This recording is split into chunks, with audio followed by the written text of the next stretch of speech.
Hace 100 años, Gabriela Mistral nos envió un recado que publicó en el diario El Mercurio. Menos cóndor y más huemul. En él habla de las dos pasiones que mueven el alma humana. La pasión del malestar, del dolor, de la rabia y de la violencia, y también la pasión de la alegría, la ternura y la hospitalidad. Aquí un pequeño fragmento. Mucho hemos lucido el cóndor en nuestros hechos, y yo estoy porque ahora luzcamos otras cosas que también tenemos, pero en las cuales no hemos hecho hincapié. Bueno es espigar en la historia de Chile los actos de hospitalidad, que son muchos, las acciones fraternas, que llenan páginas olvidadas. La predilección del cóndor sobre el huemul quizás nos haya hecho mucho daño. Costará sobreponer una cosa a la otra, pero se irá logrando poco a poco. Algunos héroes nacionales pertenecen a lo que llamaríamos el orden del cóndor. El huemul tiene, paralelamente, los suyos, y es el momento bueno para destacar a estos. Mi nombre es Víctor Berríos, bienvenidos al capítulo 2 de La Orden del Huemul, un podcast que recoge este llamado de Gabriela Mistral de hace 100 años de destacar en la historia de Chile los actos de hospitalidad y principalmente a los héroes, las heroínas de la Orden del Huemul, aquellos que andan por la vida con una actitud enamorada, con ternura, queriendo hacerle el bien a los demás. Vamos a hablar de esas personas aquí en este podcast y este es el capítulo 2, en el cual estoy muy contento que estén aquí acompañándome. Y para este capítulo tengo un invitado muy especial, porque estuvimos en el anterior con una filósofa y ahora estamos con alguien del mundo de la educación que también me apasiona, la educación y las humanidades. Estamos con Tomás Recart. Tomás Recart, que se presenta a sí mismo en sus redes sociales así: hijo, marido, papá, deportista, ingeniero y director ejecutivo de Enseña Chile, una red que quiere que hoy todos los niños y niñas puedan acceder a una educación de calidad. Gracias, Tomás, por estar conmigo, aceptar esta tierna y loca invitación. Víctor, es un tremendo placer poder estar aquí y conversar contigo. Siempre ha sido.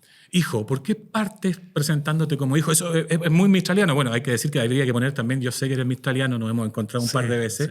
Sí. Partir presentándose como hijo, ¿por qué? Tiene que ver con mi fe, tiene que ver con mi identidad. Ante cualquier cosa, creo yo que mi identidad tiene que ver con ser hijo de un Dios de amor, un Dios que nos da gracia, un Dios que nos creó. Y yo creo que ese amor incondicional es por lejos lo que más me define. Por eso mi primera palabra es hijo en el momento de identificarse. Mira, qué interesante porque en ese ejercicio de definirte, ya conectas con Gabriela Mistral. Yo te decía, vamos a hablar de la pasión y la ternura. Me faltó decir, ya saben ustedes que yo me pongo un poco nervioso al inicio, así que voy a ir pasándolo en este ejercicio del podcast y hablo más rápido. Me faltó decir que Tomás es reconocido por su pasión, que llena espacio y convence personas para mover toda esta realidad maravillosa que se enseña a Chile, que ustedes pueden investigar. A mí me interesa profundizar sobre algunas ideas. Iremos descubriendo Enseña Chile en el camino, pero Tomás hoy día va a hablar conmigo sobre la pasión y la relación de la pasión con la ternura. Y miren cómo partimos, ¿no? Yo parto definiéndome como hijo. Todos somos hijos de alguien, ¿no? Los profesores son también amados hijos de alguien. Todos somos amados hijos de alguien. Y de ahí parte el fenómeno humano. Y se nos olvida que en las escuelas están las hijas y los hijos. Claro. Yo creo que todos sabemos que somos hijos, pero no todos sabemos que somos amados incondicionalmente, que ahí hay una diferencia. Y yo creo que gran parte de la educación, uno ve en la sala de clases quizás con mayores necesidades, es justamente la falta de ese saberse amado incondicionalmente. Eso sana mucha herida y es la base del aprendizaje. Ese vínculo es fundamental para poder aprender. Sin ese vínculo es prácticamente imposible el poder aprender. Mira, qué interesante, porque yo para esta conversación, Tomás, le pedí a Gabriela que me inspirara, porque estaba buscando por dónde entrar y sacarte del mundo de los números y llevarte al mundo de las ideas. Y me acordé que en la mayoría de las charlas que estoy dando sobre Gabriela Mistral en colegio, siempre les digo, ¿se saben el primero de los mandamientos de Gabriela Mistral? Y todos me quedan mirando. Yo le digo, todos los 16 de octubre en el Día del Profesor lo mandamos por correo, lo pegamos en la sala de profesores, lo subimos a nuestras redes sociales, pero nadie se sabe el primero. Yo les digo, y esto me ha pasado en todas partes, tenemos algo en común, hemos recorrido todo Chile visitando colegios, eso nos une. Y yo les digo, ¿se saben el primero? Y todos me quedan, no. Hemos convertido a Mistral en un adorno en el espacio vacío, es algo que me gusta decir. Y el primero Es de los verdad. mandamientos pedagógicos deberíamos saberlo todos los educadores de Chile. Y tiene que ver con esto que estábamos conversando. Amar. Ama. Exactamente. Si no puedes amar mucho, no Puedes enseñes a enseñar niños. niños. Exactamente. Entonces, para esta conversación, Tomás, vamos a movernos, ¿no? Vamos a trabajar, a conversar con los 10 mandamientos pedagógicos de Gabriela Mistral. Yo los voy a ir tirando y vamos a ir a través de ellos buscando tu experiencia en educación, porque, como te decía, nos une algo que hemos recorrido Chile visitando colegios de las más diversas formas. Así es. Y tenemos algo que en literatura se llama lo visto y lo vivido, que es un tipo particular de saber, es un tópico literario, yo lo viví, yo estuve ahí, y me gustaría que le diéramos carne a los mandamientos de Gabriela Mistral con lo que tú has visto y lo que tú has vivido. Así que vamos con el primero. Vamos. Ama. Si no puedes amar mucho, no enseñes a niños. ¿Qué te dice este mandamiento, Tomás? Creo que es fundamental, por algo el primero del decálogo, y creo que es algo muy olvidado. Hoy día la educación, la enseñanza se ha vuelto muy técnica, se habla mucho del currículum, pero no se habla de la relación. Y la relación, el trato, como dije antes, es la base de la enseñanza. Y yo creo que el estudiante se da cuenta inmediatamente cuando uno, como estudiante, le es importante al profesor y cuando no. Y puede ser premio Nobel de lo que sea, pero si no hay ese vínculo, ¿por qué me voy a interesar si ese profesor no está interesado en mí? Eso es lo que yo he vivido, eso es lo que yo he visto en esta sala de clases desde Arica hasta Magallanes. Si no hay esa comunicación, tanto explícita como implícita, de que tú me importas, desde el profesor hacia el estudiante también dice, entonces a mí tampoco me importas. Y ese vínculo, cuando tú entras en Chile, lo primero que te comunicamos, no es solamente estudiante, profesor o docente, es a todo nivel. Las relaciones humanas son la base de todo lo que hacemos. Y ahí, en este espacio un poquito de ir más profundo, yo creo que es la base de la justicia. ¿A qué me refiero? La base de la justicia, mirada desde los lentes, yo lo digo judeo-cristiano, esto significa el Antiguo y el Nuevo Testamento, tiene que ver con el trato. El buen trato, hacer lo que es esperado, incluso cuando nadie te ve, es la base. Gabriela Mistral decía, enseña dentro del aula, fuera del aula, a tiempo y fuera de tiempo, y eso es porque tiene que ver con relación humana. El estudiante es una esponja que lee y ve todo. Entonces no es llegar y en el fondo dar cuenta de un currículum. Te ves fuera del aula, dentro del aula, si le importa qué equipo de fútbol, cómo está tu familia, si hay un familiar enfermo, que le preguntes.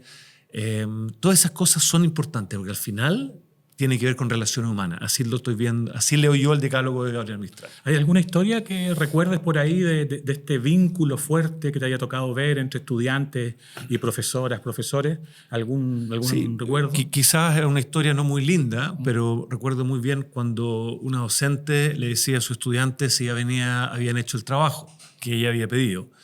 Y los estudiantes, ninguno levantó la mano. Entonces la docente dijo, bueno, no se preocupen, el que puede traérmelo, me lo trae. Terminó la clase y yo le dije, ¿qué pasaría si tu hermano o tu hijo estuviera en esa sala de clase? Y te dice, no trae el trabajo. Y ella me responde, yo se lo vuelvo a pedir. ¿Y por qué no lo hiciste con tu estudiante? Había una especie de asistencialismo tácito, había una especie de no reconocimiento de que, por supuesto, que esos estudiantes estaban en un contexto de vulnerabilidad y pobreza y maltrato y muchas cosas. Pero por lo mismo se lo pido, porque es la manera de salir para adelante. Pero cuando yo no tengo una igualdad de trato, o sea, cuando yo no trato a otra persona como, diría Maturana, mi legítimo otro, que tiene que ver con los mandamientos, ¿verdad? Ama a tu prójimo como a ti mismo, el resto no resulta. Porque los estudiantes ven de que para el docente, en este caso, no soy tan importante. ¿Por qué? Porque no me pide la tarea. Es un ejemplo muy sencillo, pero muy explícito de lo que está pasando y sucede muchas veces durante el día y durante el año. Claro, tirar la toalla probablemente es una de las formas más duras de desamor.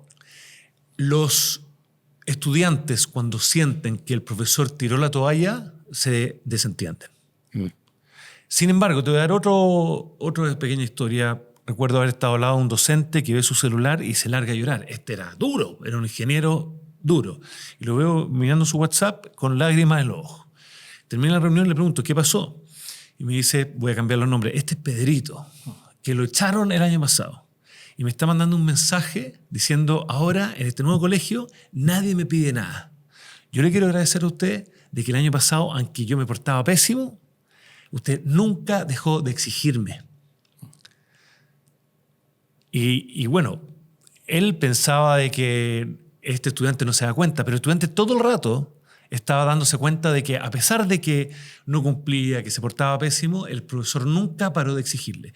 Y eso es un lenguaje del amor. El amor pide.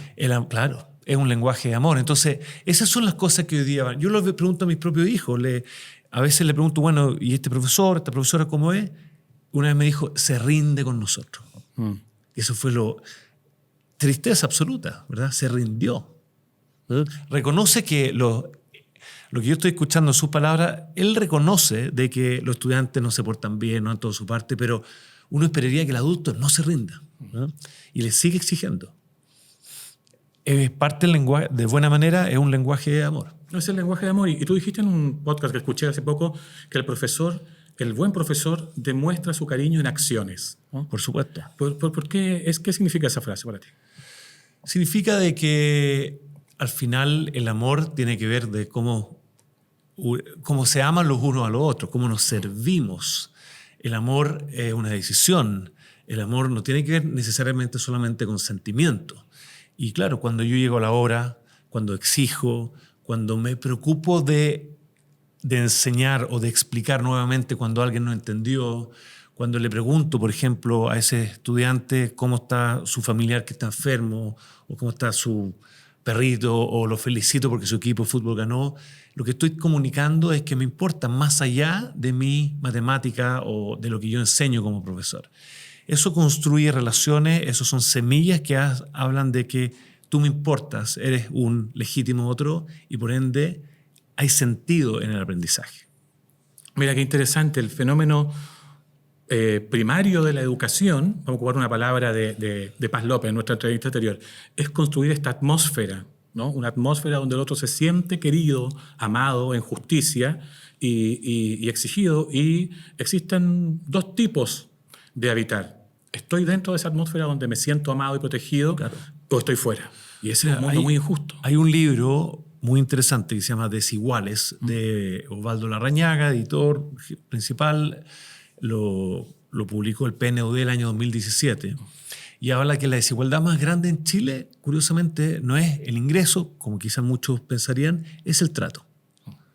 Es el trato que tiene que ver con tu condición de origen. Y justamente lo que habla Gabriel Mistral en su decálogo, el primer punto es el trato ante todo. El trato ante todo. Si no puedes, no claro, enseñes. Y es tajante. Mejor, si tú no puedes tratar a esa persona, en el fondo, con dignidad, como una persona, como si fuera tu hijo, tu hermano, mejor no enseñes. Es muy simple. Sí, de hecho ella, tú sabes perfectamente que no tuvo título de profesora y la criticaron mucho por eso. Y en esta línea, ¿no? de que le decían la intrusa. La intrusa. Y ella dijo, yo no soy la intrusa que decís en el mundo de los niños. Lo soy según vosotros porque enseño sin diploma, aunque enseñe con preparación. Porque no estuve al lado de vosotros en un ilustre banco escolar de un ilustre instituto. No pude. Mi madre debía vivir del trabajo de mis manos cuando yo tenía 15 años. Vosotros teníais padre o hermanos. Intrusos son los que enseñan sin amor y sin belleza en un automatismo que mata el fervor y traiciona la ciencia y el arte mismos. Intrusos son los que enseñan sin amor. O sea, no puedo estar más de acuerdo. No puedo estar más de acuerdo y creo yo que lo que enseñan sin amor, de cierta manera, se han proliferado. Mira lo que te voy a decir. Desde que existe el título de profesor. Porque antes, ¿quién enseñaba? Enseñaban los maestros, los mejores, ¿verdad? Enseñaban en la comunidad, cuando alguien tenía que enseñar un oficio, traían al que mejor enseñaba o al que mejor hacía ese oficio. Pero hoy día... voy a ser, en el fondo, quizás muy categórico en esto, pero tú vendes un título y no siempre a cambio de las competencias necesarias. O sea, el título docente existe en la historia de la humanidad en los últimos 100 años, no más que eso, quizás 150. Antes no existía el título docente. Existía el que tenía la vocación, el que tenía el oficio, el que demostraba que podía. Pero hoy día y lo digo en todo ámbito de cosas, no solamente en el ámbito docente, pero cuando tú tienes un título hoy día que compras, no necesariamente tienes ese reconocimiento de la comunidad que antes sucedía. La comunidad tenía que aceptarte como un legítimo maestro. Hoy día, no necesariamente tú teniendo el título, sin tener las competencias o este amor, puedes enseñar. Y ahí lo tecnificamos más de la cuenta. No estoy diciendo que tener un título sea errado, pero tenemos que entender que sobre ese título hay cosas más importantes, como por ejemplo el amor.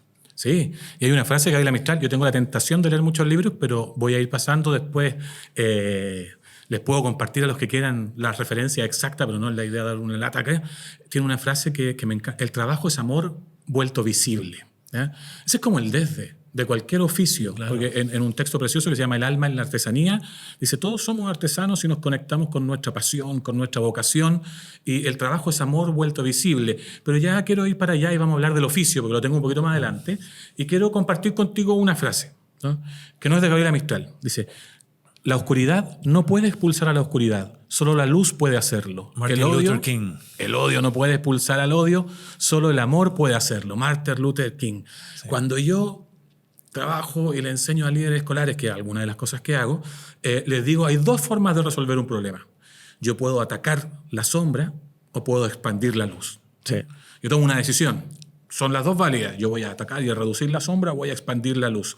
He escuchado tu podcast, tú en tu rol de director ejecutivo te toca harto atacar la sombra y denunciar y avanzar para poder, pero también tiene una fuerte conexión con expandir la luz. Y ahí los dos siguientes mandamientos pedagógicos que vienen de Gabriela Mistral me conectaron a escuchándote a ti y en tu pasión tierna por mejorar la educación. Mira, son los siguientes. Simplifica. Saber es simplificar sin restar esencia. Insiste, repite como la naturaleza repite las especies hasta alcanzar la perfección. Yo te veo simplificar, te veo insistir en tu entrevista, en tus discursos, en tu pasión por cambiar la educación. ¿Te sientes en ese camino de simplificar, insistir, Mistraliano? Me siento muy en el insistir. Llevo 25 años este año cumplo 25 años trabajando en educación y curiosamente me ha tocado esta última semana ver videos de hace 10, 15 años y básicamente digo lo mismo que estoy diciendo hoy día. Prácticamente el equipo que me rodea me dice no has cambiado en nada, en tu discurso al menos, en el insistir.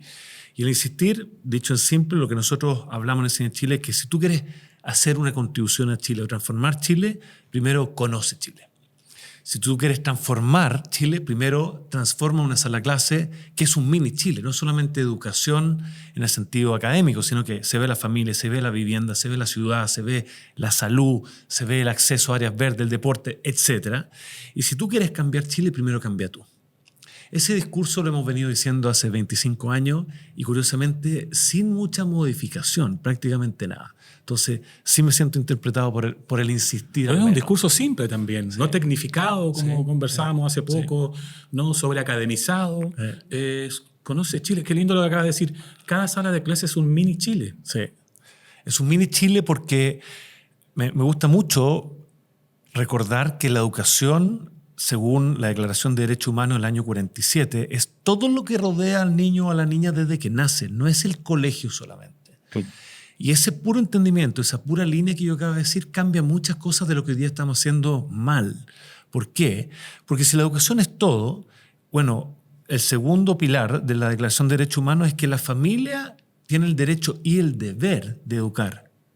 No el Estado o un tercero, porque si no eso es adoctrinamiento. Por eso nace después de la Segunda Guerra Mundial. Y hoy día nuestra sociedad, y me atrevo a decir no solamente Chile, sino que Occidente, la familia se ha desentendido de la educación. Ha pensado que está comprando un servicio, que tiene el derecho, no el deber, que puede exigir, y por ende uno ve que los docentes están agobiados y el año pasado 9.000 se fueron después de haber sacado un título. Están cansados. Le pedimos mucho a la escuela, pedimos que la escuela finalmente resuelva los problemas de la República en los últimos 200 años. Estoy caricaturizando, pero vamos para allá. Entonces, el poder entender educación como todo eso, uno se da cuenta de que, claro, la sala de clase también muestra eso. Muestra cómo está la familia. Un dato, hoy día el 75% de la familia tiene un adulto funcional por familia. Un adulto. Es muy complejo eso.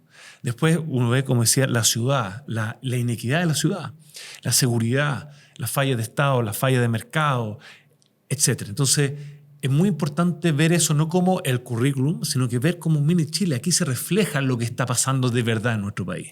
Esas son las sombras en este mini Chile. ¿Qué luces ves ahí? Bueno, veo mucho más luces que sombras y yo creo que por eso me enamoré de la educación, porque mi primer trabajo fue en Puente Alto, recorriendo los 30 colegios, y lo primero que vi ver esa urgencia o esa verdadura, pero mucho más grande vi la esperanza. Y siempre digo que urgencia más esperanza igual propósito. Esa esperanza viene de ver el talento de los estudiantes, la gana de aprender, los docentes, las familias. El Chile que yo veo en estos mini Chile es maravilloso, es precioso, no es oscuridad. Háblame un poco más de él. Entonces yo veo más luz que oscuridad en esta sala de clase en los colegios más vulnerables y por eso quiero estar ahí, por eso llevo 25 años. Mucha gente me dice, qué lindo lo que hace. Y yo digo, lo que menos tienen es lindo. Pero hay mucha luz y hay mucha oscuridad, hay mucho contraste. Y eso, en el fondo, lo tenemos que conocer, lo tenemos que dar a conocer. Porque Chile es un país maravilloso, solo que lo estamos, en el fondo, nos lo estamos farreando si no entendemos que ojalá los líderes de nuestro país conozcan lo que está pasando ahí. Porque ese es el verdadero Chile, no el que muestran en la pantalla o las redes sociales. El verdadero Chile está en la sala de clase. ¿Y cuál es el Chile que nos estamos farreando? El Chile de los talentos, el Chile de los docentes maravillosos, los equipos directivos. Todos hablan en general, la opinión pública tiene una mala opinión de los profesores de este país. Yo tengo una buena opinión de los profesores de este país. Por supuesto que hay gente que lo hace mal y no debería estar enseñando, como dice muy bien Gabriel Mistral. En ese sentido yo soy igual de tanjante, pero hay muy buena gente. Hay muy buena gente a todo nivel, a nivel de sala de clase, a nivel de equipo directivo, a nivel de sostenedor, a nivel, llamémoslo, de ministerio. Entonces, pero no se conoce. Y eso es lo que a mí me gusta insistir, dar a conocer esas buenas noticias. Insistir en esta idea simple de que poner los pies en este Chile real, ¿no? Y en este mini Chile que puede ser una sala de clase, te transforma para algo que hay una idea que también tú insistes en algunos podcasts, ¿no? Que toda vocación es social. ¿Eh? Sí. Porque si tú te conectas con tu vocación, estás siempre trabajando para el bien común. Así es. Eso, cuéntame un poco. Bueno, acaba de pasar el Mundial y cuando terminó el Mundial escuché De la Fuente, al entrenador de España, hablar de por qué él hace lo que hace. Y él habla de la profunda alegría de hacer lo que él hace. Más allá de sus derrotas o de sus victorias, que por lo demás ha sido campeón de Europa y después campeón del mundo, le sobran las victorias, pero él habla que tiene una convicción de que él tiene un llamado para esto. Y por ende, él es un hombre de fe, dice, si a mí me llamaron para esto, no soy exitoso si gano o pierdo, soy exitoso si soy fiel al llamado, si lo hago con alegría, lo hago con excelencia, dejo el mundo mejor de lo que está.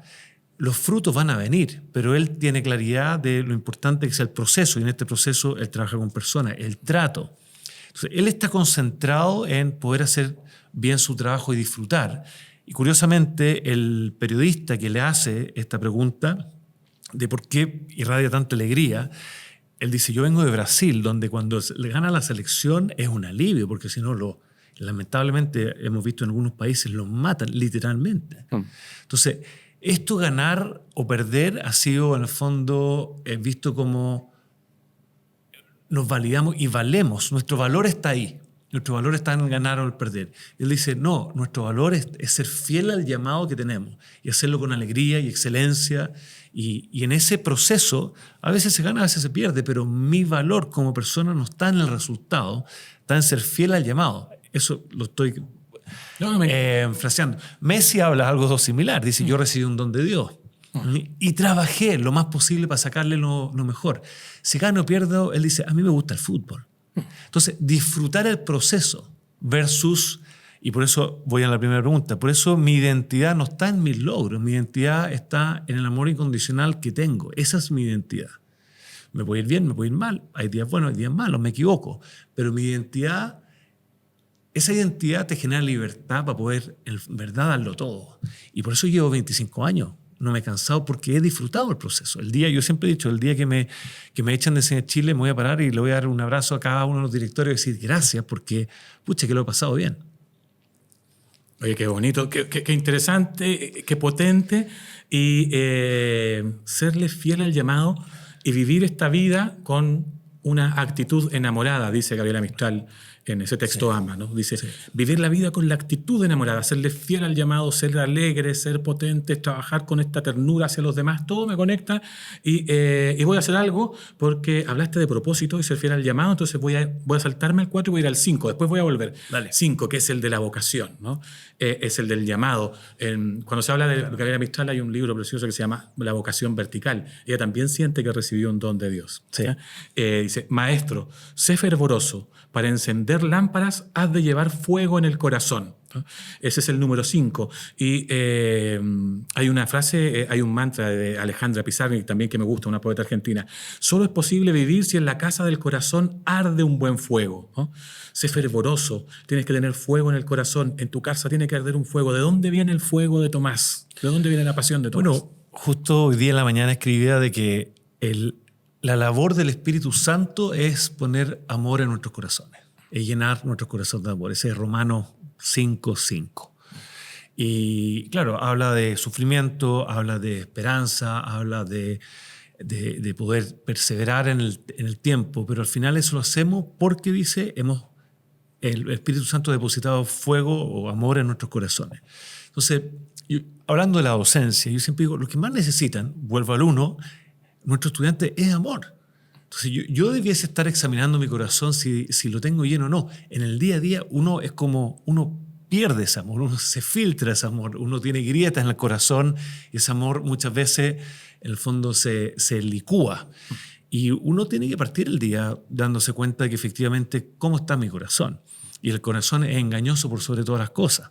Entonces uno se tiene que examinar y decir, ¿dónde está mi valor? ¿Por qué hago lo que hago? Y volver a esas preguntas esenciales y pedirle al Espíritu Santo que llene, a pesar de toda la herida, a pesar de todos los maltratos, a pesar de todos los insultos que muchas veces uno recibe, mi locus de control interno es preocuparme que ese corazón esté lleno y tenemos, dice el ayudador, que te da ese amor y yo se lo pido.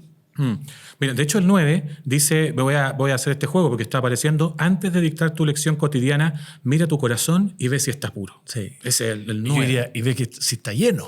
Sí, pero ya, ¿sabes qué? Voy a hacerte un contrapunto. Lleno es insuficiente porque Gabriela Mistral siente este llamado, esta pasión, esta vocación vertical, pero necesita permanentemente transformarla en acción. Porque uno puede estar muy enamorado, Exactamente. pero es esta actitud enamorada, ¿no? Sí. Es esta pasión enamorada que te mueve hacia el otro, que te lleva hacia el otro, que quiere transformar la realidad, ¿no? Que la convierte en trabajo, pero un trabajo enamorado. Sí. Y eso es acción, es construir, es salir, es recorrer colegios, que es lo que han hecho ustedes en Enseña Chile, mover personas, ¿no? No es solo el corazón lleno de amor, también son acciones. Lo que pasa es que no debiese ser cosas separadas. Un corazón lleno debiese llevarse a la acción. Yo creo que un corazón no lleno lleva a la inacción. Porque el amor rebalsa, el amor te deja inquieto, el amor te lleva a pensar en cambiar esa realidad, la palabra que tú ocupaste. Yo creo que el amor de Dios te lleva a decir, es como una mezcla entre esto no está bien y esto sí se puede lograr. Por eso yo hablo de verdad y esperanza. O sea, se traduce en una visión donde tú dices, esto no está bien y esto podría ser. Y eso es un motor muy potente porque que tensionan más cosas, la urgencia y la esperanza. Y yo creo que eso es lo que me mueve. ¿Y hablamos poco de pasión en los colegios? O sea, pasión, amor. Hemos tecnificado enormemente la educación, hemos tenido una mirada muy cortoplacista de OA, objetivo de aprendizaje, y no de propósito, no de largo plazo, no de sentido. Yo veo en Enseña Chile, cuando nosotros tenemos un equipo de mentoras que acompañan a los profesores, cuando esa mentora habla del largo plazo, cuando logra subir la cabeza, levantar la cabeza de ese docente que está con justa razón ahogado en miles de cosas operacionales. La educación es muy demandante desde el punto de vista operacional del día a día, de las necesidades de la hora. Entonces, cuando esta mentora, en el fondo, logra tener una conversación de largo plazo, ese largo plazo ordena tu corto plazo. Y por eso... El propósito. Claro. Entonces, por eso el tecnicismo, el cortoplacismo está matando la educación. Versus complementar eso con propósito, con amor, con pasión, con una visión de largo plazo, y no caerse en el día a día que si es solamente eso, te lleva a desertar, que creo que es lo que está pasando hoy día. Las cifras de cierta manera lo muestran. Son 9.000 docentes que el año pasado dijeron muchas gracias, pero no quiero más. Claro, el dolor fue más fuerte que el propósito, no sé. Claro, cuando la visión es grande, tus problemas son chicos. Cuando tus problemas son grandes, tu visión tiene que ver con que es chico. Pero cuando yo veo el para qué, por términos relativos, el problema tiende a ser más chico de lo que yo me imagino en un inicio. Mira qué interesante. Déjame leerte un pedacito de una carta que le escribió Gabriela Mistral a dos estudiantes, Esther Greenberg y María Baeza. El final de la carta, que dice, yo espero mucho de ustedes. Sé que no se perderá ningún granito de la simiente que en ustedes se gastó y se gasta. No se descorazonen. Ustedes son inteligentes y fervorosas. Eso que para mí es la fuente de las más altas cosas, el fervor, la pasión, pero en el puro sentido de esa palabra. La fuente de las más altas cosas, el fervor y la pasión. Y me gusta esto porque también no se descorazonen, acorazónense, vivan con el corazón por delante, ¿no? Y estamos en un sistema que se está descorazonando, ¿no? Y resolver eso no se resuelve con pura técnica. Bueno, Gabriela Mistral, lo que yo entiendo y lo que he leído es que ella leía mucho en su época escolar y una de las cosas que leía era la Biblia. Incluso he leído que leía hasta 2 horas la Biblia al día. No sé si era todos los días, pero leía mucho la Biblia. Y la Biblia dice que por sobre todas las cosas guarda tu corazón.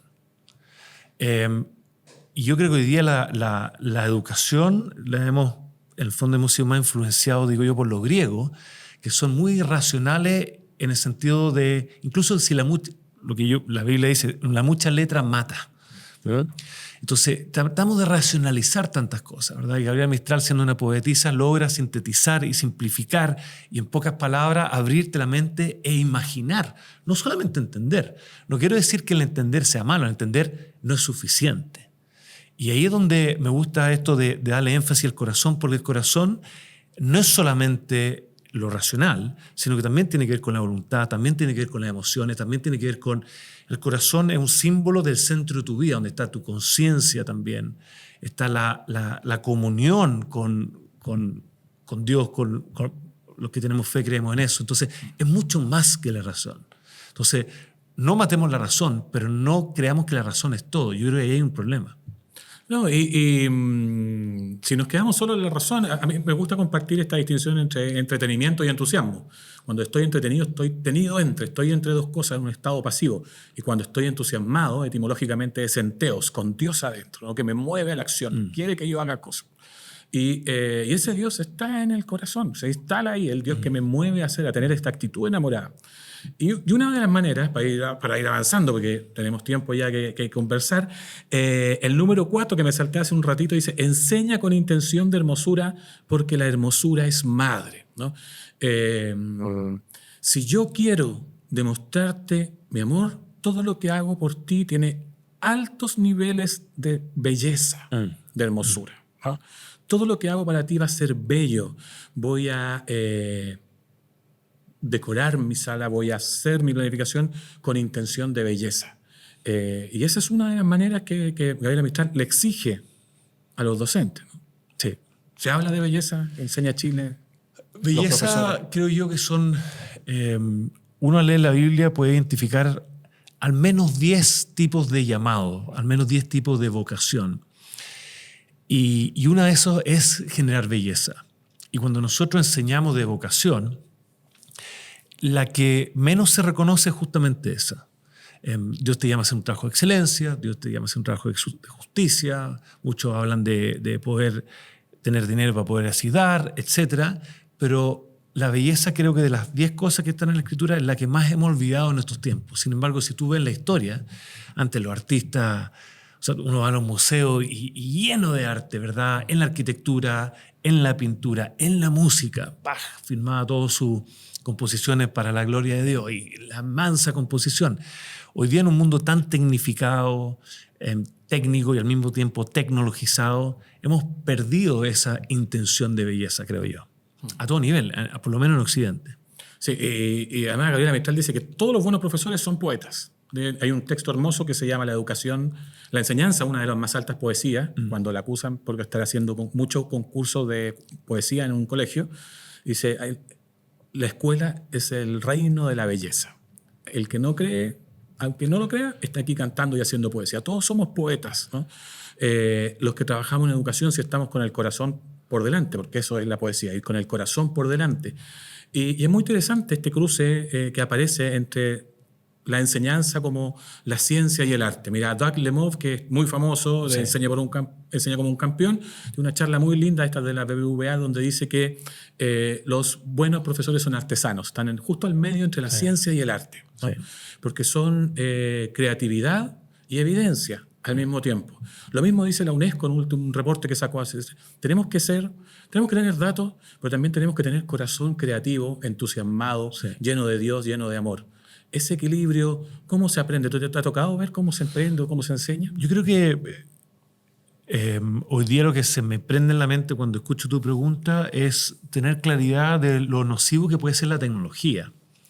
La neurociencia nos ha demostrado que cuando un joven está delante de la pantalla, el cerebro prácticamente el trabajo que hace es cero. El trabajo que hace el cerebro cuando tú duermes es mayor al que tú tienes cuando estás delante de una pantalla. ¿Y por qué? Porque claro, cuando tú duermes sueñas, te imaginas cosas, entonces la mente genera un campo mucho más amplio y mayor trabajo. Cuando tú lees o cuando lees poesía, también, tú te imaginas cosas. Yo leo un poema de Gabriela Mistral y tú lees el mismo poema y nos imaginamos cosas distintas. La mente trabaja mucho más allá de lo racional. Volvemos a lo mismo, más allá de lo racional. Y hoy día lo que está sucediendo es que está todo tan tecnificado y tecnologizado, pantalla, etcétera, que no leemos un libro juntos. Esa era por ejemplo, leer 100 años de soledad en un grupo de 10 personas. ¿Qué te imaginas tú? Es una educación mucho más extensa en cuanto a contenido, pero mucho menos en profundidad. Entonces, yo hoy día, claro, el balance exacto no lo conozco, pero yo apelaría a más profundidad y menos tecnología, que más, en el fondo, extensión y más tecnología. Más profundidad y más humanidad también. Claro, hoy día lo que yo veo, a propósito de lo que tú decías de recorriendo colegios en el mundo, hay lo que se llaman technology free zones. Hoy día están tratando de volver incluso a la pizarra con tiza, porque le da unos tiempos, le da un ritmo a la clase que hoy día hemos perdido. Hoy día es pasar diapositiva, lo estoy caricaturizando, versus tener educación y empezar a poder, en el fondo, elaborar en conjunto. De hecho, el siguiente de los mandamientos pedagógicos, el número 6, que dice, vivifica tu clase, cada lección ha de ser viva como un ser. ¿Ya? Eso no lo puede la tecnología. No puede ser viva como un ser. Tú tienes que... tú entras a una sala de clase y tu clase es algo, también un ser vivo, porque somos todos los que estamos... Sí. Bueno, hoy día una de las cosas que mata eso es que están todas las clases planificadas. Bienvenida a la planificación, ¿verdad? Bienvenido, al fondo, cualquier cosa que ayude al docente a tener más tiempo, digo así. Pero un docente no puede ir a repetir. No puede ir a repetir información. Entonces, tiene que haber un diálogo, tiene que haber una relación, tiene que haber diagnosticar lo que está pasando en la sala de clase. Y yo creo que el vivificar hoy día, de nuevo, la tecnología, el masificar, el que todas las clases tienen que ser iguales, no, y la inteligencia es una artificial. máquina productora de salchichas. Claro. Mira, en 1923, hace ya más de 100 años, en sus pensamientos pedagógicos escribió esto: nada más triste que el que la alumna compruebe que su clase equivale a su texto. ¿Ya? Así es. No hubo corazón de la profesora, hubo un texto repetido. El estudiante ahí lo que dice es: prefiero haberme quedado en la casa. Entonces uno va y ojalá lee eso y después debate, en el fondo, hace preguntas, compara distintos pensamientos. Eso es lo que hoy día dejamos de hacer. Oye, y lo dejamos de tener clases vivas, y ahí está el 7, que es cultívate. Para dar mucho hay que tener mucho. Sí. Y lo conecto con lo de la belleza. ¿Nos estamos cultivando poco dentro del sistema educativo? Bueno, yo lo conecto también con lo del corazón, el rebalse, ¿verdad? Preocúpate de que tu corazón, cuando dice, sé fervoroso, ¿verdad? Que esté lleno de poder dar experiencia. Y también lo que tú decías de la acción. Preocúpate de tener experiencias que les puedas contar a tu estudiante. Por eso a mí me encanta en La Pasión de enseñar estos textos que hablan sobre el doble oficio. El docente ojalá tenga un doble oficio. ¿En qué sentido? Un oficio lateral. Claro, sí. Un oficio lateral que puede decir, no solamente enseña las matemáticas, sino que también aplicó las matemáticas en el mundo real, porque le puede dar sentido después a la enseñanza matemática. Y ahí es donde yo creo que el llenar su corazón no es algo etéreo. Llénalo de experiencia, llénalo de evidencia, llénalo de historias que puedan iluminar los ojos y alumbrar los ojos de aquellas personas que están recibiendo una materia que puede ser súper etérea, si es que no le das un sentido y una aplicación real del mundo real. Maravilloso. Me quedan 2 mandamientos, y los 2 son, bueno, todos son impactantes, pero mira este. Acuérdate de que tu oficio no es mercancía, sino que es servicio divino. ¿Qué te dice ese mandamiento, Gabriel?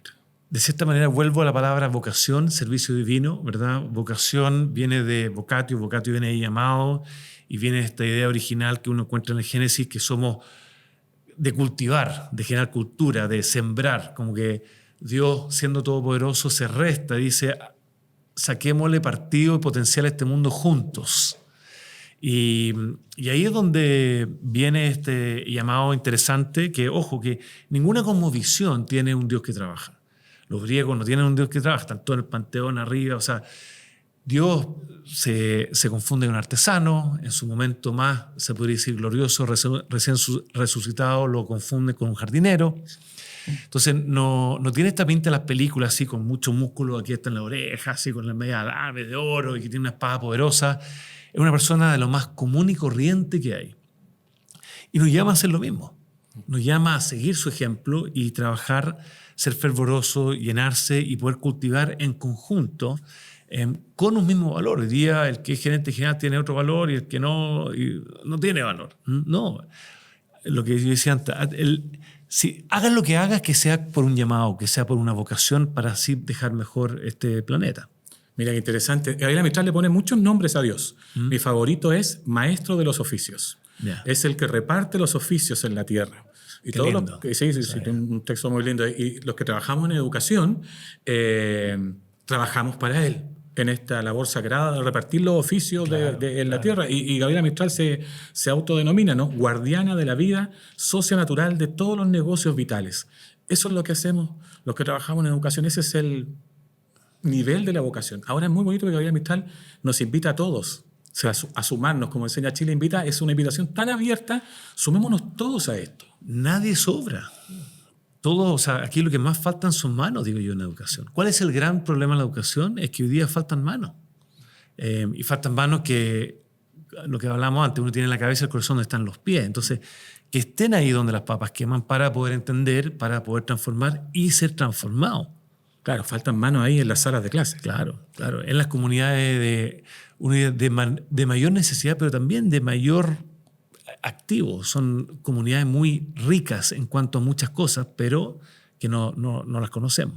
No, y que requieren que nivelemos los niveles de amor, ¿no?, de pasión, de compañía. Es como un sentido de justicia, como decías tú, ¿no? Y por eso el número 10, ¿no?, con que ya vamos a ir cerrando esta conversación, que rápido se ha pasado, Tomás, estoy impactado. Piensa en que Dios te ha puesto a crear el mundo del mañana. Aquí ya está, conectamos con Dios. Esto es un llamado, ser educador, ser docente, ser profesor, trabajar en un establecimiento educacional. Desde la mirada mistraliana es que Dios te puso a crear el mundo del mañana. ¿Qué te hace sentir a ti esta palabra, el mundo del mañana, este concepto del mundo del mañana? Bueno, habíamos hablado muchas veces antes de esta entrevista, Víctor, sobre el decálogo de la maestra. hoy día tú entras a Enseña Chile y lo primero que se te muestra al entrar a la oficina es el decálogo de la maestra. Pero te confieso que antes de esta entrevista nunca había visto el lente de lo que tú llamas, ¿verdad?, oficio divino, o el lente de la vocación en todo esto. Ella aquí es súper clara, ¿verdad? Dios te ha puesto a crear. Siendo Él todopoderoso y creador, se limita para crear en conjunto. Es un tremendo honor. Es un tremendo honor el poder tener un socio como ese, en hacer algo tan lindo que Él ya preparó de antemano y te invita a sacar su máximo potencial. Esa idea fue la que hizo que la humanidad hiciera universidades, ¿verdad? La búsqueda de la verdad, la búsqueda de la ciencia, hablamos antes, ¿verdad? La verdad no es solamente la presencia, ¿verdad? Que Dios te invita a descubrir las infinitas cosas que tiene este mundo que hoy día no conocemos. Ahí nace la medicina, nace la ingeniería, nacen las artes, nacen las humanidades también, nacen las ciencias sociales. Y viene un poco de esto, de entender que Dios te ha puesto acá para crear el mundo del mañana. Veo esto, veo la palabra oficio, veo la palabra vocación y también justamente la búsqueda de la verdad. Las universidades nacen de pensar de que Dios nos ha puesto aquí para crear el mundo del mañana. Tomás Recart, ¿eres tierno? Hay que preguntarle a mi hijo y hay que preguntarle a mi esposa eso, ¿no? Hay que preguntarle a mi vecino. Y a tu equipo. Y a mi equipo, claro. Sí, yo creo que sí. Yo creo que sí, porque tienes una frase que escuché en tus podcasts, o sea, en unos podcasts en los que te entrevistaron, y quiero ir cerrando con esta, que dice que los únicos países que han logrado salir adelante son aquellos que se unen, ¿no? No hay nada más tierno que querer unirnos, como la figura de Gabriela Mistral de la ronda, tomarnos de la mano para salir adelante, unirnos. Cuéntanos de eso de unirnos y qué le dirías a la gente para que se una a este propósito. Yo sé que lo dices todos los días, pero aquí no, feliz. Bueno, es sencillamente recordar que los grandes problemas de la humanidad y los grandes desafíos se han podido solucionar de manera conjunta. Cuando uno reconstruye un país después de una guerra, o se propone ir a la luna, o ganar un campeonato del mundo, o levantar una localidad después de un incendio, un terremoto, igual como hablábamos hoy día, nadie sobra. Todos en el fondo son bienvenidos y tenemos un propósito común. Y yo siempre me hago la pregunta, ¿por qué en educación no hemos entendido de que esa es la única manera de resolverlo? Que es uniéndonos en torno a una causa. Chile sabe unirse para los terremotos, pero al parecer no ha entendido que la educación también es un terremoto. Porque estamos perdiendo el potencial de tanta gente que tiene ese potencial, pero sencillamente por nuestra falta de trato, de entendimiento, de igualdad, de justicia, estamos perdiendo ese potencial. Entonces, la única manera de resolver el problema de educación en Chile es si es que nos unimos como país en torno a un propósito. Y eso significa en la acción muchas cosas, como por ejemplo hacer políticas de Estado y no de gobierno, por ejemplo el poder dignificar la labor docente, el poder atraer a más gente, etcétera, etcétera. Pero tenemos que entender que es un terremoto. Y no lo es. Tres cosas sencillas. Uno, hay mucha gente que ya se acostumbró a que temblara todos los días porque vive ahí por años y hay una desesperanza aprendida. Por otro lado, hay mucha gente que son tomadores de decisiones en este país y que no siente el temblor porque no está ahí. No lo culpo, pero no se da cuenta. Y tercero, hay que reconocer que un temblor, claro, remece fuerte y en 1 o 2 años se reconstruye. Estos son muchos más años que 2. Son 13 años la trayectoria de un estudiante en un colegio, entonces requiere de un esfuerzo mancomunado más de largo plazo y yo entiendo que eso es más difícil.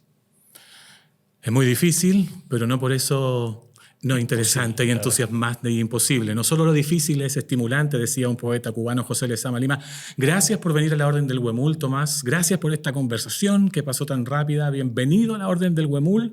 Te voy a regalar aquí el recuerdo de haber estado conmigo en el programa. Muchas gracias. Qué lindo. Te llevas este Huemul y de verdad muy agradecido no solo de que esté aquí, sino de la pasión con la que trabajas todos los días tratando de cambiar todas las salas de clase a lo largo de todo Chile, porque yo empatizo mucho con eso. Así que un gusto tener esta conversación y muchas gracias, a seguir adelante. A seguir adelante. Muchas gracias. Felicitaciones a ti por este programa y por todo lo que has sacado a la luz, este maravilloso, en el fondo, bueno, está este libro, pero todo lo que dice el pensamiento de Gabriela Mistral es maravilloso y creo que tenemos que reflotarlo como país. Que nos ayude a sentir el terremoto. Eso. Muchas gracias. Gracias a ti.